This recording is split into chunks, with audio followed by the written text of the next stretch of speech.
अच्छा, space maintenance पे थोड़ी सी बात कर लेते हैं। स्पेस मेंटेन देखें, अगर कुछ होता है इस तरह का कि 2-3 साल, फॉर एग्जांपल 3 साल 4 साल बच्चे की उम्र है और वहाँ पे बच्चे का इतना दांत में होल हो चुका है, कीड़ा लग चुका है कि उसमें हम कुछ भी किसी भी तरीके से उस दांत को हम नहीं बचा सकते। लाइक हम कोई फिलिंग, कोई रूट कैनाल वहां पे नहीं कर सकते क्योंकि फायदा नहीं होगा, दांत कीड़ा बहुत खा चुका है। In that case we have to go for tooth removal.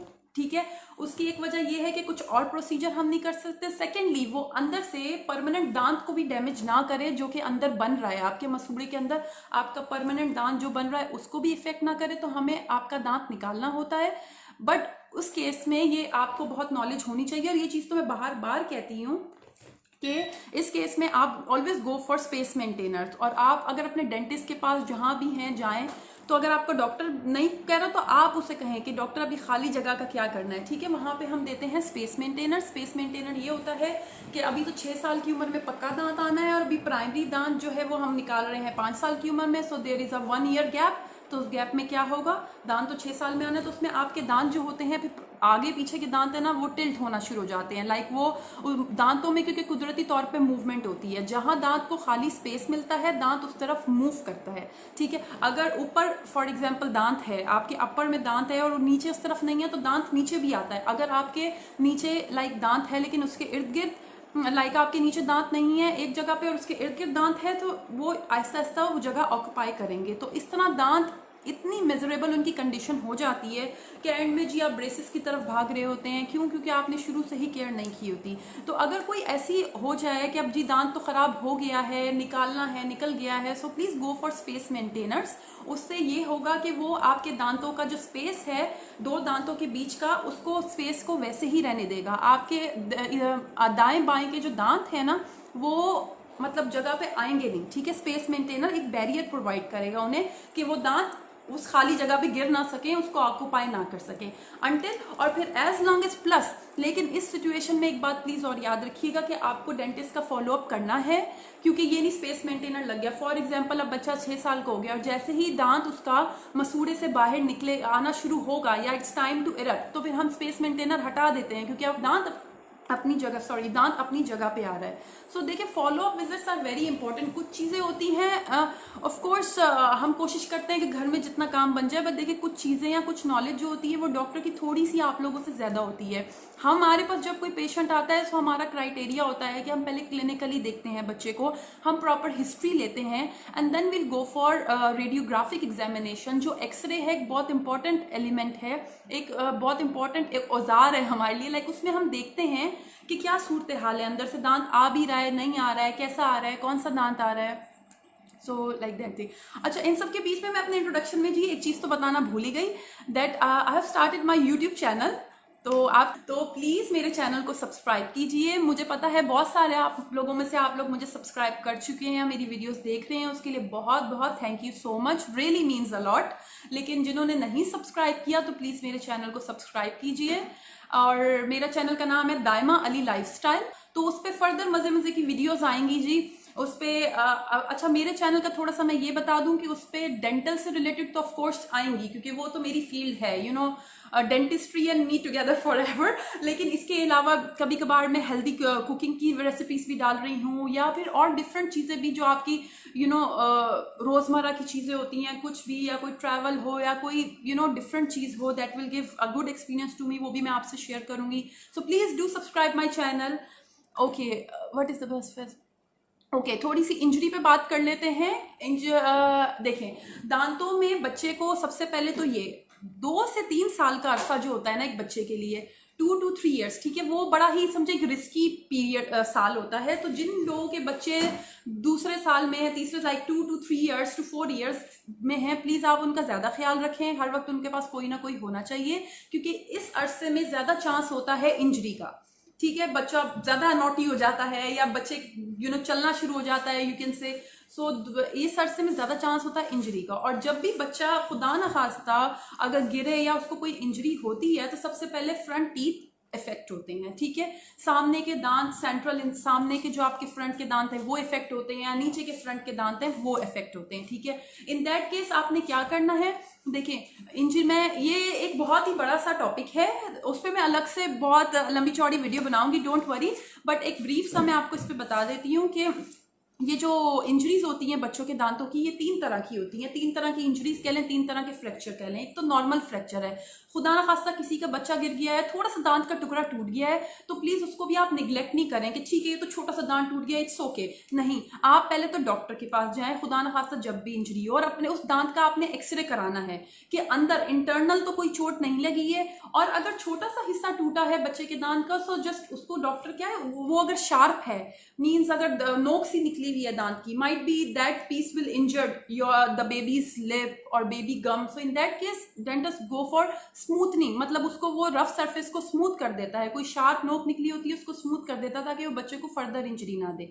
ठीक है। इसके अलावा अगर दांत में चोट लगी है, फ्रैक्चर ज्यादा है कि अंदर तक दर्द हो रहा है, ये तो वो एक्सरे करके हम देख लेते हैं, either we go for tooth removal, we go for some endodontic treatment, वो अकॉर्डिंगली होता है। अच्छा, इसके अलावा जी डिस्प्लेसमेंट एक इंजरी होती है। डिस्प्लेसमेंट क्या होता है, मैं आपको हल्का सा, मतलब कि दांत या तो अपनी जगह से हिल गया, या तो वो बाहर की तरफ आ गया है, या फिर वो अंदर की तरफ चला गया है, ठीक है। अगर दांत बाहर की तरफ आ गया है और वो बच्चे की बच्चा मुंह नहीं बंद कर पा रहा, या बच्चे की बाइट को डिस्टर्ब कर रहा है, ठीक है, इन दैट केस हम या तो उसके रिमूवल की तरफ जाएंगे, या फिर उसको वापस उसकी जगह पे रखने की। लेकिन मैं आपको एक बात बता दूं कि प्राइमरी टीथ में हम जो रिपोजिशन या रिप्लांटेशन होती है वो थोड़ी कम करते हैं। वाई? क्योंकि अंदर हमारे परमानेंट दांत बन रहा होता है, जो मसूड़े के अंदर परमानेंट दांत का घर होता है, वहां पे आपका परमानेंट दांत बन रहा है, तो हम कुछ भी ऐसा नहीं करेंगे कि उससे आपका परमानेंट दांत इफेक्ट हो, ठीक है। अच्छा, इसको कहते हैं एक्सट्रूजन, कि दांत बाहर आ गया। इसी तरह अगर दांत डिस्प्लेसमेंट इंजरी में अंदर की तरफ चला जाए, खुदा ना खास्ता एक्सीडेंट में, तो मतलब थोड़ा सा अंदर चला गया है, गम के अंदर घुस गया है, इसको कहते हैं इंट्रूजन इंजरी। इंट्रूजन इंजरी क्या होती है, उसमें दांत जी अंदर की तरफ चला गया है, तो उसकी भी 2 ही बातें हैं।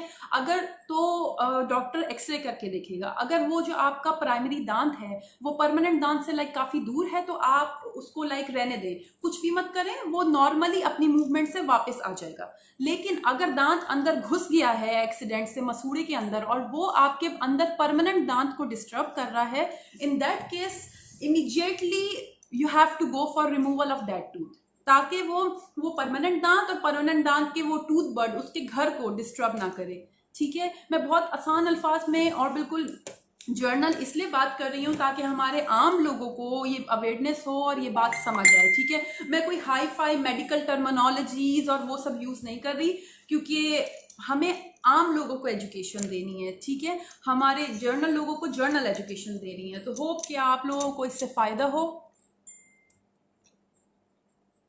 अच्छा, पेसिफायर से जो है हेरा, बड़े इंटरेस्टिंग क्वेश्चंस आप कर रही हैं, रियली अप्रिशिएटेड। अच्छा, पेसिफायर, हेरा ने क्वेश्चन किया है कि एक्सेस यूज ऑफ पेसिफायर। तो देखिए, पेसिफायर भी, पहले तो एक बात ये कि पेसिफायर एक हद तक हर चीज़ के देखिए फायदे और नुकसान होते हैं, you know, pros and cons are there always. तो अगर आप जो है देखें अच्छाई की तरफ जाए, तो ये कि अगर बच्चा बहुत रो रहा है, बच्चा बहुत परेशान कर रहा है, बच्चा आपको इरिटेट कर रहा है, या बच्चा सो नहीं रहा, इन that case pacifier is really a good thing, ठीक है, कि जी बच्चा को दे देंगे तो वो चुप कर जाएगा या सो जाएगा। लेकिन पेसिफायर का यूज़ मैं आपको बताऊं, यूजुअली एक बच्चा, अगर बच्चे की बर्थ हुई है तो फ़ौरन से उसका यूज़ मत करिए, एंड आई एम श्योर काफ़ी मदर्स को ये चीज़ पता होगी, कम अज़ कम at least use after 1 month of a birth, उसके बाद आप स्टार्ट कर सकते हैं यूज़ करना, वो भी अकॉर्डिंग आप अपनी सिचुएशन और अपनी उसके मुताबिक आप देख लें, इफ़ यू आर कंफर्टेबल। और उसके बाद कम अज़ कम आप 2 साल तक पेसिफायर को यूज़ करें, up to the age of 2 years, and then हल्का हल्का उसको बच्चे कम करने की कोशिश करें, ठीक है। क्योंकि कोई भी एक्सटर्नल चीज़ अगर आप कंटिन्यूस मुंह में लेंगे, so that will effect your tooth movement, your tooth alignment, ठीक है। Excess of everything is bad, either it could be like बच्चा मुंह में फिंगर ले रहा है, बच्चा मुंह में कोई एक्सटर्नल चीज़ ले रहा है, ठीक है। तो इस तरह है। बाकी ये कि पेसिफायर का और वैसे भी पेसिफायर का अगर आप लॉन्ग टर्म यूज़ करें सो इट में कॉज सम वो आपको ईयर इन्फेक्शन, कानों की कोई प्रॉब्लम भी बच्चे को शुरू हो जाती है, तो इस चीज़ का भी ख्याल रखें। ये नहीं कि पेसिफायर दे के बच्चे आपने जान छुड़ाई हुई है, बट बच्चा क्या क्या प्रॉब्लम्स उसको हो सकते हैं, बहुत कोरिलेशन है। और ये मिडल ईयर इन्फेक्शन इससे होने का खतरा होता है। मेल अलाइनमेंट होती है, अगर बच्चा टीतर लेके या पेसिफायर बच्चे ने यूज़ किया हुआ है so it may lead to malalignment, dental problems बहुत ज़्यादा हो सकते हैं। ठीक है, तो सर्टेन एज में जाके आप कोशिश करें कि आप बच्चे को ये चीज़ कम करवाएं, मतलब दे के भूल नहीं जाए कि आपने बस you forgot, you gave pacifier, you gave bottle feeding, आपने स्टार्ट कर दी सब कुछ एंड देन यू फॉरगॉट। तो ऐसा नहीं है, बच्चे को फॉलो अप पे रखें। अच्छा, एक चीज़ हमारी इंजरी में जो रह गई थी वो ये है कि मैंने थर्ड इंजरी आपको बतानी थी, एवल्जन। वो ये होता है, एवल्जन का मतलब ये होता है कि दांत पूरा ही मसूड़े से बाहर निकल आया है, खुदा ना खास्ता ऐसी इंजरी बच्चे को हो गई है। सो इन दैट केस आपको ये करना है कि वो दांत अगर तो बिल्कुल नज़र नहीं आ रहा, गुम गया है जी, निकल के कहीं गिर गया है, तो फ़ौरन से अपने डेंटिस्ट के पास जाएं, चेक कराएं, कहीं ऐसे ना हो वो दांत मसूड़े के अंदर ही घुस गया हो। ठीक है, छोटे से बच्चे के दांत होते हैं, यू नेवर नो, तो डॉक्टर वहाँ पे एक्सरे करके देखता है, ठीक है, कि कहीं दांत मसूड़े के अंदर तो नहीं घुस गया। और अगर दांत कहीं बिल्कुल गिर गया है और आपके पास आ गया तो उसको रीइम्प्लांटेशन करना ज़्यादातर डेंटिस्ट प्रेफर नहीं करते हैं, क्योंकि वो आपके परमानेंट दांत को इफेक्ट करता है। सो ये छोटी छोटी बातें होप आपको क्लियर होंगी। अच्छा, थंब सकिंग का हिबा का क्वेश्चन है रिगार्डिंग थंब सकिंग। ये भी बहुत आजकल मदर्स बड़ी परेशान है इससे, तो थंब सकिंग का भी एक मैं आपको थोड़ा सा ब्रीफ आइडिया दे दूँ। या ये देखिए, बच्चा जो है अंगूठा पीना लाइक ये, या फिंगर सकिंग या थंब सकिंग, ये एक नॉर्मल बच्चे की हैबिट में आता है। ठीक है, approximately 70 to 80% of kids they are doing thumb sucking और फिंगर सकिंग, तो उसके लिए परेशानी की बात नहीं है, बहुत अर्ली आपको परेशान नहीं होना। लेकिन yes, there is certain time जब बच्चे की लाइक दांत निकल रहे हैं, तो मतलब 4 से 5 साल के अरसे में आपको बच्चे देख रहे हैं कि अगर बच्चे का थंब सकिंग नहीं, मतलब वो उसने ख़त्म नहीं किया, या then this is the time, ये अलार्मिंग सिचुएशन है कि हाँ अब आपको कुछ करना है। ठीक है, तो बाकी ये कि इसमें आपने क्या क्या करना है थंब सकिंग के लिए। थंब सकिंग के लिए आप इनिशियली ये करें कि बच्चे को एक्टिविटीज़ में इन्वॉल्व करें। देखिए, बच्चा फिंगर या सम थंब सकिंग तब करता है जब बच्चा जो होता है बहुत ज़्यादा टीवी देख रहा हो या बच्चे के पास स्पेयर टाइम हो, तो बच्चे को फारिग मत रहने दें, एक बात तो है, ये है राइट। और देखिए, थंब सकिंग हो या कोई भी हम एक्सटर्नल चीज़ ले रहे हैं, वो मेल अलाइनमेंट जो करती है उसमें यही होता है कि आपके दांत के साथ आपकी जॉ बोन भी डिस्टर्ब होती है। ठीक है, जॉ बोन आपकी जो ऊपर की मुंह की हड्डी है और नीचे की, वो भी डिस्टर्ब होती है। इसमें आपकी ओवरऑल बाइट इफेक्ट होती है। ठीक है, या तो आपके दांत बहुत ज़्यादा मिलना शुरू हो जाते हैं, या दांतों के बीच में इतना स्पेस रह जाता है कि आपके दांत मिलते नहीं। ओपन बाइट और अंडर बाइट इसे कहते हैं। मतलब ओवरऑल आपके दांत डिस्टर्ब हो जाते हैं कि एक एक्सटर्नल नॉन स्टॉप चीज़ आप, मतलब बच्चा जो है एक्सटर्नल जी थंब सकिंग कर रहा है या उसने बस मुंह में पेसिफायर लिया हुआ है। ठीक है, तो फॉर दैट देखें आप ये करें, ज़्यादातर बच्चे टीवी देखते हुए अंगूठा पीते हैं, तो आप ये कोशिश करें कि उनके पास जब वो टीवी देख रहे हो तो आप ऑन एंड ऑफ उनको लुक आफ्टर करें। उनके मुंह में अंगूठा हो तो जस्ट आप निकाल दें उनके मुंह से अंगूठा, बार बार उन्हें बताएं this is the way of germs to get into your mouth. उन्हें डराएं कि जरासीम आपके मुंह में जा रहे हैं। इसके अलावा आप ये कर सकते हैं कि अगर बच्चा रात में सोते हुए अंगूठा लेता है डेफिनेटली, तो उस टाइम आप बच्चे के हाथ पे कोई कपड़ा बांध दें या बच्चे को ग्लव्स पहना दें, सो दैट वो अंगूठा लेगा तो उसको बिल्कुल अच्छा नहीं लगेगा, हाथ में कपड़ा आएगा। इसके अलावा आप एक चीज़ और कर सकते हैं, जिनके बॉयज़ हैं वो भी ये करके देख लीजिए, छोटे बच्चों में तो सभी चलता है कि कोई बैड स्मेल वाली ना नेल पॉलिश लें और उसको आप बच्चे के कोई मतलब थोड़ी सी ज़्यादा स्मेल वाली नेल पॉलिश होती है, वो लेके बच्चे के नाखून पे लगाएं। और वो ये होगा कि बच्चा जब मुंह में डालेगा ना तो उसको बहुत अनप्लेजेंट फीलिंग आएगी और बच्चा अंगूठा निकाल देगा, आई एम डैम श्योर। क्योंकि ये भी एक टेक्निक है, यूज़ करके देखिएगा, होप किसी मदर को ये हेल्प आउट कर जाए। या हिबा, यस, थंब सकिंग बच्चा टीवी देखते हुए या सोते हुए, यही दो उसमें करता है। उसके लिए आप हिबा उसके हाथ जो है उसको कवर करने की कोशिश करें। ठीक है, आप अप्लायंसेस पे सबसे एंड में जाएं। अगर बच्चे को आप 3 साल तक तो इट्स ओके, अगर 3 years तक बच्चा आपका थंब सकिंग कर रहा है so it's okay, yeah but afterwards और ये जो रेमेडीज हैं ये हेल्पफुल नहीं है, then you have to go for orthodontist for the appliances. ठीक है, फिर वो आपको अप्लायंसेस की तरफ जाना होता है। अच्छा, अप्लायंसेस का मैं थोड़ा सा बता दूं जिन लोगों को नहीं पता, कि वैसे तो आपका ऑर्थोडोंटिस्ट ये बेहतर आपको बताएगा, उसके लिए आपको ऑर्थोडोंटिस्ट क्या होती हैं कि वो आपके जो टीथ पे अंदर की साइड पे अप्लायंसेस में ऊपर तालू की तरफ या अंदर की तरफ वो आपके अप्लायंसेस इस तरह के कुछ वायर लगाते हैं, मेटल क्लिप्स लगाते हैं। तो ये होता है कि जब बच्चा अंगूठा पीता है या उंगली मुंह में डालता है तो उसको एक इतना अनप्लेजेंट, इतना डिस्कम्फर्ट होता है कि बच्चा अपने मुंह से उंगली निकाल लेता है, अपना थंब या फिंगर। तो या अप्लायंस इज ऑल्सो बेटर, लेकिन पहले आप दूसरी चीज़ें करके देख लें। वो ये है कि बच्चे को बहुत ज़्यादा एक्टिविटीज़ में इन्वॉल्व कर दें, और बच्चे जब दूसरे बच्चों के साथ भी बैठते हैं लाइक इन अ ग्रुप तो भी वो ये थम सकिंग कम करते हैं because of other kids, you know, because of that embarrassment situation कि नहीं फला बच्चा मुझे देख रहा है, मुझे ये नहीं करना। और बच्चे को थोड़ी थोड़ी देर बाद डराएं, बताएं, उसको अवेयर करें, no this is not good. अगर आप साइलेंट रहेंगे और सिर्फ ऑब्जर्व करेंगे और परेशान रहेंगे, so this will not work at all. Hira, आपका बेटा कितने साल का है? खैर देखिए, ये सारे बच्चों के लिए है वैसे तो।